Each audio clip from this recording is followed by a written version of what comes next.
2024年才开始4个月，他就说他是最强的，无时无刻都在等着他翻车，科技直男的产品。这句话听不懂没关系，因为我也是从文案上面抄的。哎，真的不错，你要不要闻一下？机器人再聪明也有极限，你谈个恋爱还有磨合期，他就不用。你好，追蜜。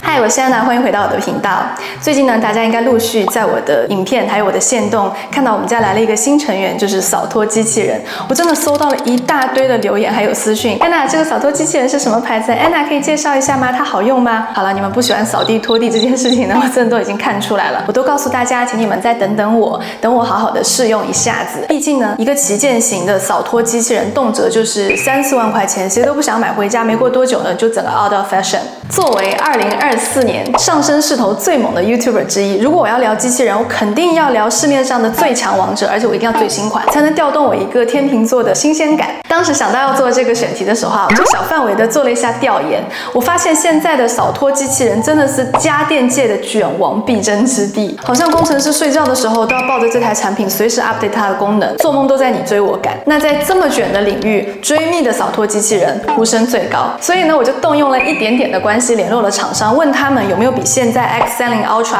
更新更强的机器。结果他们跟我讲说，马上就要推出全新的机皇。好了，我们马上召唤它。这一台就是刚刚跟大家铺垫了那么久的追觅 X40 Ultra， 它的广告词是2024年最强扫拖机器人。2024年才开始4个月，他就说它是最强的。因为这一期要和大家分享扫拖机器人，所以我在家里几乎是带着批判的眼光在看它的，无时无刻都在等着它翻车。那截止到今天为止呢，我和它已经在家里相处了超过1个月的时间了。这1个月的时间，我们到底相处的好不好呢？它到底有没有像它的广告说的这么神呢？怎么样才能把扫拖机器人的效益发挥到最大呢？我有没有什么后悔的事情呢？这一集就来和大家分享你们追着蜜问了我这么久的追觅 X40 Ultra。之前常看我影片的观众肯定知道，我是一个白色控，对白色的要求和执念呢都非常的高。作为一个资深的外贸协会会员，我一般看东西的第一条就是要好看。这一次追觅 X40 Ultra 有白色，光这一点，我觉得就已经可以构成我购买的理由了。有多少人在等旗舰型的白色，让我看到你们的双手？我觉得白色它是一种既简单又复杂的颜色，你想要把它表现的贵气，其实真的不是一件特别容易的事情。这次追觅 X40 Ultra 整个机身呢，它是那种很厚实温润的白色，不会是让你觉得廉价塑胶感很重。上面这一圈呢做的这种格栅的感觉，陈老师非常喜欢这个格栅，然后下面这个香槟金的镶嵌呢，又会让整体的质感觉得还蛮美妙的。所以在我们家男女主人其实都很喜欢这个的外貌，就不是过往印象中那种很科技直男的产品。打开上面的盖子，它里面呢就有2个水箱。黑色的这一桶呢是污水箱，白色这一桶是干净的水箱。追觅呢每次打扫的时候啊，它都是自动补水，打扫完了之后去洗拖布，洗完拖布再去烘干拖布，再把打扫完的那个脏水收集到这个黑色的污水箱里面。这段时间我差不多只做了一件事情，就是把干净的水装到这个白色的桶子里，等这个污水箱满了之后呢，我再把污水箱的水去倒掉。像集尘什么的都不需要我动手，它自动就会把收集来的灰尘集中到集尘袋里面。之前想到机器人最烦的一件事情就是想到要给它清毛刷、洗拖布、清理基站、倒脏水，它扫完地我还要扫它的概念。我觉得每一个家电来我们家就是来给我解决问题的，不能给我带来更多的隐形家务。所以呢，我就会希望每一个来到我们家里的家电呢，可以独立懂事自主。那这一台追觅 X40 Ultra 呢，在这点上真的是深得我心，确实是没有办法让你完全不管，但是它已经有了非常大的进步。它这个基站里面呢，地盘上有一个雨刮装置，每一次在洗拖布的时候就会自动刮洗里面的泥垢。追觅来我们家的这1个月啊，这个基站我是一次都没有洗过。虽然它看起来整体还是有一点点污渍在的，但是比起之前你只要不清就都是泥垢的状况啊，这个我觉得是非常可以接受的程度。再就是整一台机器人呢，它做了风路和水路的5重全链路的抗菌系统。这句话听不懂没关系，因为我也是从文案上面抄的。对于我们人类来讲，最直观的感受就是污水放在那里不会臭了，因为呢，它这个污水箱里面装了除臭模组。就是长这样，大家肯定会觉得有点恶心，对不对？确实有点恶心。但是为什么我敢把手伸进去呢？是因为它真的一点都不臭。这一桶水应该在我们家已经放了1、2天了，而且在高雄这么热的天气下，它都不会臭。不知道大家有没有闻到过那种传统拖把跟拖把桶？如果拖完地你放在那里1、2天不去动啊，那个拖把跟拖把桶就会有一点点味道，而且那味道还蛮上头的。拿着那个有味道的拖把去拖地，拖完之后整个家里就会更臭，你都分不清楚到底是拖完地比较干净还是不拖地比较干净。但在我们家用追觅这一段时间啊，这个污水桶我是几乎是不会主动去倒的，都是他提醒我污水桶已经满了我才会去倒。最近这几天的天气，每一天都是超过30度，可是现在打开完全不会臭的。这是为了跟你们分享这个扫拖机器人，这什么奇怪的事情都做了，哎，真的不错，你要不要闻一下？我们家呢其实是买机器人的第一批用户，家里扫地的、拖地的、擦窗户的各种各样的机器人其实都有，但是呢那些都算是初代的机器人，虽然到现在还是非常坚强的服役中，可是功能上就是没有那么的完善。像我们家那台扫地机器老人啊，就经常把我们家的鞋子拖得到处都是，吃到电线整个卡住，掉到某一个地方就起不来，有的地方它可能进不去，有的地方呢进去了它又出不来。看着它这么无助的样子啊，就会觉得它真的是一个机器人，机器人再聪明也有极限。但是追觅 X40 Ultra 在聪明这件事情上，让我觉得它一个机器人有些时候还蛮人模人样的。很多人为了展示机器人的聪明啊，就会把家里的什么杯子啊、碗啊、盘子啊摆一地，让机器人去那里钻。虽然这个功能啊，对于现在的机器人来讲，应该算是基本操作了，但是前几天晚上 ，Chris 拿瓷片在我们家客厅搭了一个城堡啊。没有生小孩的人可能不知道瓷片是什么东西，就是一种小朋友的玩具。搭完之后呢，就一碰就倒。Chris 在那边搭完这个城堡之后呢，他就上楼了，追觅就开始打扫。我就看着追觅围绕着那个城堡小心翼翼的扫的那个样子，我还是会很感叹。毕竟有些时候连我自己扫都有可能不小心就把那个城堡就推翻了。我们自己扫是一定会把城堡推翻。现在的扫拖机器人呢，拖布会外扩，帮你擦边边，应该算是标配了。可是有些时候遇到那种90度的直角的时候啊，每次打扫还是会很稳定的留一段区域让你在那里擦屁股。所以这一次追觅 X40 Ultra 为了解决这个问题呢，升级了双仿生机械臂。你们知道什么是仿生科技吗？就是首要目标干掉家里的打扫猪队友。有可能是我。追觅的思考模式呢，非常的直线，这个地方伸脚拖不到，我不是还有手吗？所以这一代追觅 X40 Ultra 伸手伸脚，手脚并用，除了拖布可以外扩之外呢，它的边刷也是可以变成外扩了。而且因为它的刷子啊比我们的手指还要细，它可以更好的深入我们平时扫不到的地方，像一些90度的墙角或者冰箱下面的缝隙、柜子边边的缝隙，它都可以帮我们去扫得干干净净的。有些是我们自己扫地的时候还会想要偷懒一下，但是追觅 X40 Ultra 每次打扫的时候都非常的兢兢业业，一丝不苟，显得我们打扫好像特别的表面功夫。像我平时呢就很喜欢网购一些花盆啊这种易碎品，通常那个包裹来的时候外面就会包一些保丽龙嘛，我在拆的时候呢比较暴力，就很容易把那个保丽龙拆碎，那个碎末呢就会在家里到处乱飞。我们之前呢是会用吸尘器吸，但是呢那个碎末它非常的轻，走来走去的时候就会被推到一些死角里，我们看不到。过了几天呢那个碎末就又会飞出来，但是呢我现在用了追觅 X40 Ultra 就不会有这个问题，因为它会整一个家里面巡逻，然后把这些碎末就逼到死角，最后用它的超强吸力吃到它的肚子里面。说到超强吸力啊，之前的扫拖机器人还在千帕竞争，这一次追觅 X40 Ultra 直接就把这一场吸力大赛卷到了 next level，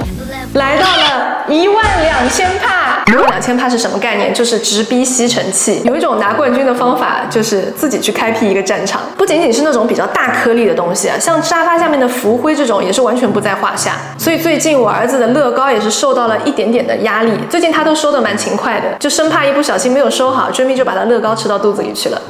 我们家呢是开放式厨房，之前大家也很好奇过我们家的打扫会不会很难做。确实，因为这样子的一个结构呢，地上可能会有一些油污，大家走来走去就会把那些油污带来带去。再加上我们家有2个调皮捣蛋的小朋友，又是有兔子又是有狗的，所以地上有灾情也是家常便饭。像遇到地上有什么咖啡啊、酱油啊，或者狗狗的尿尿啊这一类东西的时候呢，追觅它就会自动规划一个重污区，有针对性的去做2次清洁，确保它拖完这个地板是干净的。如果遇到它的拖布已经拖脏了，地板都还没有拖干净的状况呢，它就会自动回到基站里面去清洗它的拖布。清洗拖布的水温呢，也是有4档可以调节，而且这一次还把最高温升级到了70度，可以更轻易的去溶解那些脏污。有的人家里呢，可能既有瓷砖又有木地板，那这样2种不同的材质，拖地的时候的用水量多少就会有一点不同。又或者是像遇到雨季的时候，天气比较潮湿，跟平时我们比较干燥的时候，用水量也是会不一样。追觅就是可以根据这样不同的需求去做分区分量的设置。之前讲起扫拖机器人，我就特别害怕它会像做家事摸鱼的老公一样，拿起拖把就开始拖，结果就是水和灰尘都混在一起，越拖越脏。这次 Dreame X40 Ultra 呢，它做了一个真干湿分离的设计，扫地的时候呢，把拖布抬起来，拖地的时候呢，把边刷抬起来。目前市面上的这些机器好像拖布抬起来是很常见的一个操作了，但是边刷抬起来还真的是第一次看到。像我们家小朋友有些时候在游戏店上面玩边吃饼干，饼干屑啊就掉到游戏店上到处都是。Dreame呢就会抬起他的拖布冲到那个游戏店上，把那些饼干屑扫得干干净净，还不打湿他们的游戏店。还有些人家里可能有那种比较长毛的地毯，Dreame还知道遇到这种长毛地毯的时候呢，要先回到基站把拖布放下，再上去地毯上面清洁。我们家珍珠上沙发的时候啊，还不知道要脱鞋呢。我还很喜欢Dreame的一点呢，就它大部分的操作可以用说的来控制，而且还不用调教。你谈个恋爱还有磨合期，它就不用，它只要插上电就马上能听懂我在讲什么。它的服务态度真的比 Siri 好很多，反应的速度也比 Siri 快很多。请问是谁在说话？特别是像家里有老人的状况，像我们之前给陈老师爸妈买的一些要用手机 app 去操作的智慧产品，我们第一天教完，他们隔天就忘了，就会给我们打电话跟我们讲说那个产品坏掉了，要我们拿去修。但是Dreame X40 Ultra 就不一样，你直接用说就好了，要扫地要拖地或者扫哪里拖哪里，一个指令它就可以完成你的要求。你好，Dreame，我在打扫餐厅。没有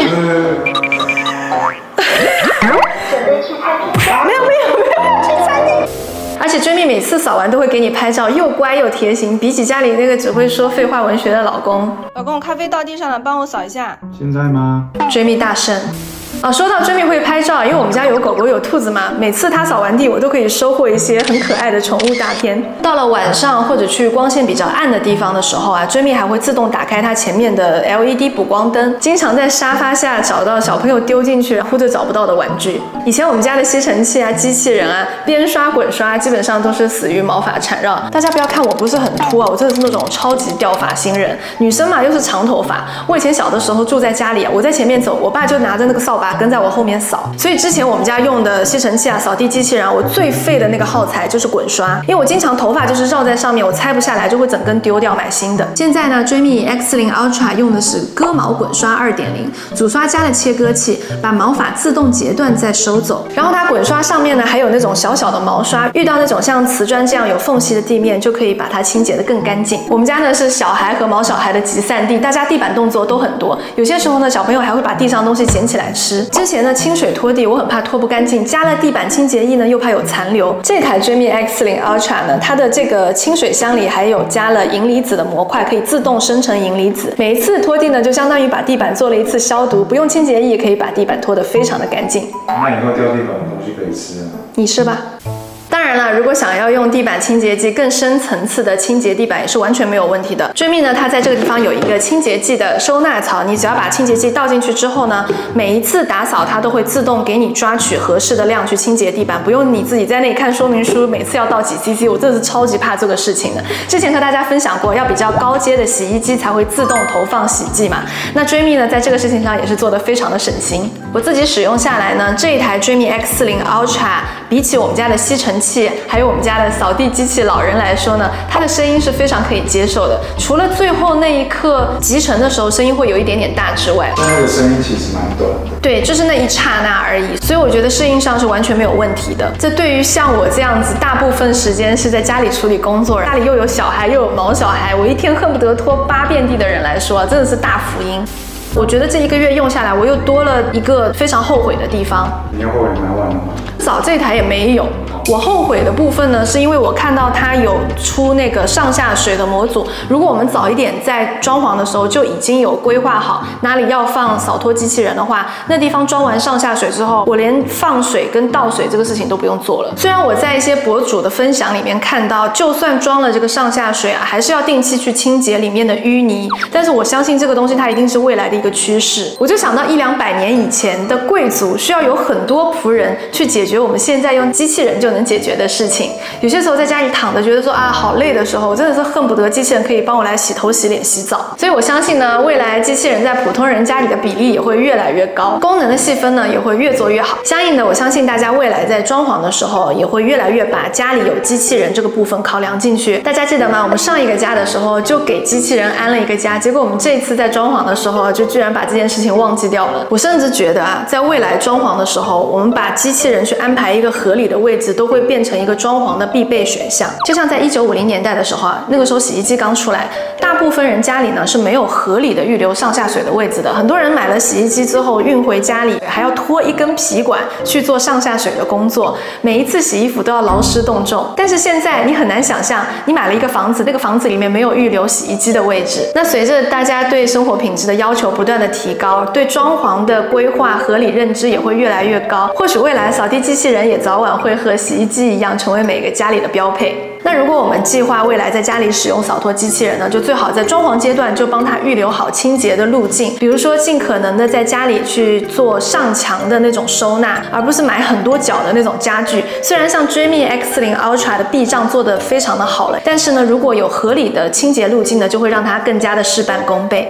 我相信很多人看到这里啊，就会有一个疑问，那么扫地机器人这么好，跟洗地机比起来，我们到底要选哪个呢？非常诚实的跟大家分享，这两个产品啊，它是各有所长。像之前和大家分享过，我们家刚住进来的时候呢，使用的也是吸尘器加上洗地机这样的一个组合。这样的组合呢，确实它的灵活性非常的高，指哪打哪，手动操作呢也会更快速一点。那像这样子的扫拖机器人呢，我们家1楼的这个面积，在 AI 智能托管的模式下，如果要做一次极致清洁的话，要花上1个半小时。但是手持的吸尘器、洗地机它再好用，也是要出一个人工去做这件事情的。我们家呢，楼上楼下加起来一共6层楼，一套组合拳下来，没有1-2个小时是肯定做不完这件事情的。我呢又是那种很喜欢光脚的人，如果踩在地板上有颗粒呢，我就会非常的不高兴。现在呢，有了 Dreame， 哪怕是太忙太累的时候，我躺在床上也可以指挥它来工作。所以如果你要我回答这个问题，我会觉得扫拖机器人、吸尘器、洗地机，如果可以的话都买，让他们各司其职。